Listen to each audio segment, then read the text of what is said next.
신인 걸그룹 피프티 멤버 전원이 현 소속사 어트랙트를 상대로 전속계약 위반 소송을 제기한 것과 관련해 소송의 배우로 지목된 더기버스 대표 안성일 프로듀서의 범죄 혐의에 대한 보도가 나왔습니다.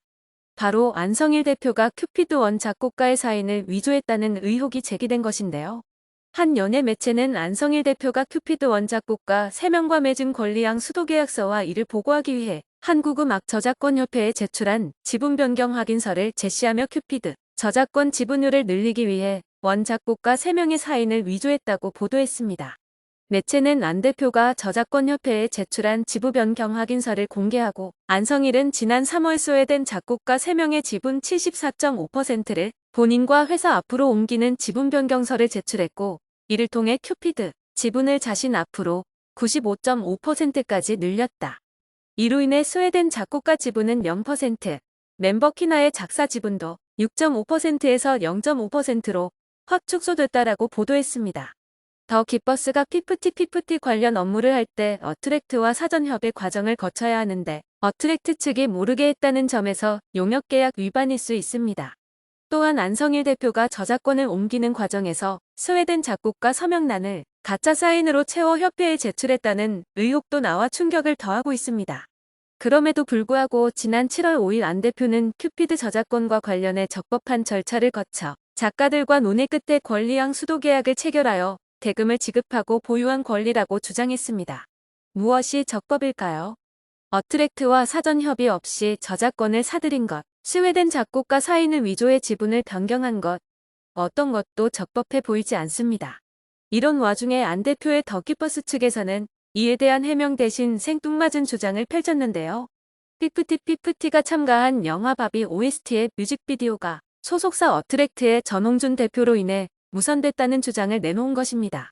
더기버스에 따르면 안성일 대표는 지난 3월 미국 출장 당시 아틀란틱 레코드와 미팅을 가졌고 이후 워너뮤직 코리아를 통해 바비 드림즈 뮤비 촬영을 더기버스에게 제안했습니다.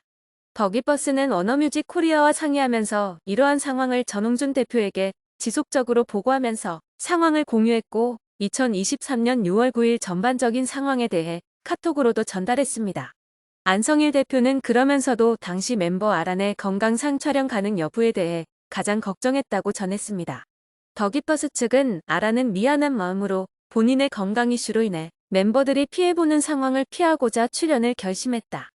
최종적으로는 아란의 분량을 최소화하여 진행하자는 긍정적인 피드백 아래 준비를 시작했고 뮤직비디오 제작팀과는 건강을 해치지 않는 선에서 최소한의 움직임과 분량으로 진행하도록 논의를 나누었다라고 설명했습니다. 하지만 6월 전홍준 대표가 갑작스레 멤버들의 숙소 이탈 상황을 두고 이번 사태의 주동자를 찾아서 책임을 꼭 물어야 한다. 타협은 없다 등의 발언을 하며 돌연바비 드림즈 뮤비 촬영을 갑작스럽게 중지시켰다는 것이 더기버스의 주장입니다. 그러면서 전홍준 대표는 변호사의 조언에 따라 몇 주간 준비해 오던 과정을 돌연 중단함과 동시에 안성일 대표가 워너뮤직의 내용 증명 수령 사실은 숨긴 채 중단 사유에 대해 거짓 설명하도록 강요하고 그로 인한 책임까지 전가했다라고 강조했습니다. 또한 갑작스러운 촬영 취소로 인해 미국 측의 상황 설명이 필요했던 전홍준 대표는 멤버 중 한 명이 코비드에 걸렸다 라고 거짓 설명하라고 안성일 대표에게 지시했다라고 주장했습니다. 이와 함께 더기버스 측은 전홍준 대표와 나눈 카카오톡 메시지의 일부를 캡처해 공개했습니다. 하지만 상황은 오히려 안성일 대표에 대한 폭로만 계속해서 이어지고 있습니다. 반면 어트랙트를 향한 폭로는 안 대표의 더기버스 측 외에는 미담만 이어지고 있죠. 그런 가운데 안 대표가 폰지 사기 코인 회사의 간부였다라는 충격적인 폭로까지 전해졌는데요. 그것도 이 회사를 통해 크게 사기를 치고 바로 어트랙트와 협업을 했다라는 정황이 나오고 있다고 전해졌습니다. 대체 이 폭로는 또 무슨 이야기일까요?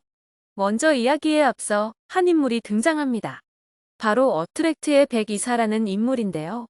이 인물은 안 대표가 데려온 인물로 기획총괄을 맡고 있는 것으로 알려졌습니다. 그리고 이 인물이 중간에서 피프티에게 들어온 여러 CF들을 거절한 인물이라고 하는데요. 큐피드가 잘 되고 나서는 인기걸 그룹 뉴진스급의 대우를 해주겠다 라고 컨택이 온 CF를 거절한 인물이라고 합니다. 뉴진스는 현재 선두주자로 업계에서 어마어마한 대우를 받고 있는 그룹입니다. 그런데 데뷔한 지 7개월 된 그룹이, 그것도 중소기업 그룹이 뉴진스급의 대우를 해주겠다고 나선 기업의 CF를 거절했다는 것은 상상도 할 수 없는 일입니다. 때문에 활동을 많이 하게 되면 위약금을 내야 하기 때문에 활동을 시키지 않은 것이다. 라는 의혹까지 나오게 된 것인데요. 하지만 가장 중요한 이 시기에 원래 전홍준 대표의 곁에 있던 기존 인사들을 보내고 안 대표와 백 이사가 자리를 차지하고 있었던 것입니다. 정리해보자면 안 대표가 전홍준 대표를 배신하기 위해 오래전부터 준비를 해왔고 기존의 총신들을 내쫓고 자신의 사람을 자리에 앉히면서까지 철저하게 해왔다는 이야기로 귀결됩니다.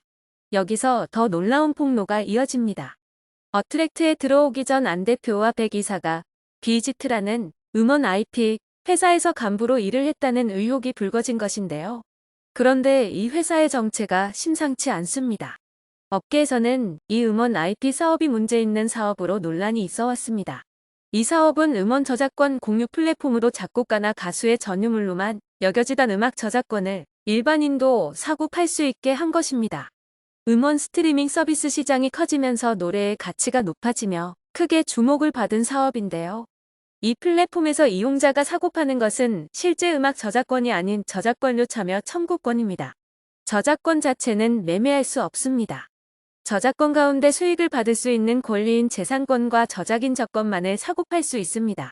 그런데 문제는 이러한 사업을 하는 회사들 중 투자를 하면 이자를 어마어마하게 주겠다는 식의 폰지 사기 형태의 회사들이 많다는 것입니다. 이 비지트이라는 회사는 엄청난 홍보비와 함께 개미 투자자들을 모았습니다. 당시 음원 IP 사업이 화제가 되다 보니 잘 모르는 이들은 미래형 회사라는 생각에 투자를 했습니다. 그렇게 투자를 받은 이 회사는 자사 코인을 만듭니다. 이후 투자금과 코인에 들어온 돈으로 한탕 해먹고 2020년 6월 어플 업데이트를 이유로 홈페이지와 어플 모두 사라집니다. 이 회사의 간부가 바로 안성일 대표와 백 이사였습니다. 자신들의 프로필에도 비지트의 대표와 디렉터라고 떡하니 적혀있죠. 그리고 두 사람은 잠적 직후 어트랙트로 향합니다. 전홍준 대표는 이러한 사실도 모르고 안 대표가 워너뮤직 코리아 출신이니까 믿어야겠다는 마음으로 무한한 신뢰를 보여줍니다. 안 대표가 비지트과 관련이 없다라고 이야기할 수 없는 확실한 증거로 등장하는 인물이 한 명 더 있습니다. 바로 더기버스 소속으로 있는 가수 손승연인데요. 당시 비지트의 홍보대사가 바로 손승연이었습니다. 이 손승연 또한 피프티 사태가 일어나며 많은 비난을 받은 인물입니다. 손승연은 2012년 포춘사와 전속 계약을 맺었습니다. 포춘사는 2011년 캐치팝 엔터테인먼트와 서로 소속 가수의 매니지먼트 업무를 위탁하기로 계약을 맺었으나 손승연이 포춘사가 자신과 합의 없이 진행했으며 계약 조건을 이행하지 않았다는 이유 등으로 계약 해지를 요구했습니다. 법원은 2017년 손승연이 낸 전속계약 효력정지 가처분 신청을 기각했습니다. 소속사는 이후 손승연은 어린 아티스트의 미래를 생각해 합의를 원한다라며 손승연의 대화를 요청했으나 거부당했습니다. 이후 손승연은 안성일 대표가 이끄는 더기버스로 소속사를 옮깁니다. 이렇게 손승연이 소속사와 분쟁이 있을 당시에도 안성일 대표가 개입된 것으로 알려지자 피프티 사태에 뿔난 누리꾼들은 손승연을 향한 질타도 쏟아냈습니다. 뿐만 아니라 안성일 가족으로부터의 폭로도 이어졌는데요. 안성일의 외삼촌이라고 자신을 소개한 인물은 안성일의 정체에 대해 폭로하는 유튜브 채널에 제보를 했습니다. 댓글을 통해서도 오로지 옳고 그름을 판단하여 제 소신껏 밝힐 뿐입니다. 자기 존재만 중요하게 생각하고 상대방을 파산 직전까지 내몰게 하면서 자신은 마치 선인처럼 행동하는 것에 울분을 느낀 것입니다. 사회에서만 이러한 행동을 하는 것이 아니고 가정에서도 한 가족을 몰살시키는 30년 세월의 한계에 더 이상 참을 수 없기에 고발하게 된 동기입니다. 제가 이야기하는 것이 한 글귀라도 맞지 않는다면 책임과 동시에 제 인생 전부를 던지려고 하니 있는 그대로 보시기 바랍니다라며 호소했습니다. 그리고 공개된 영상에 따르면 외삼촌과 안 대표는 채무 문제가 있는 것으로 보였습니다. 외삼촌이 안 대표의 가족에게 금전적인 도움을 주었지만 은혜를 갚기는커녕 오히려 법정 싸움이 불거졌던 것 같은데요. 안 대표가 피프티 멤버들과 끝까지 같이 가려고 하는 건가? 라는 질문에 외삼촌이라는 인물은 그런 것 같다.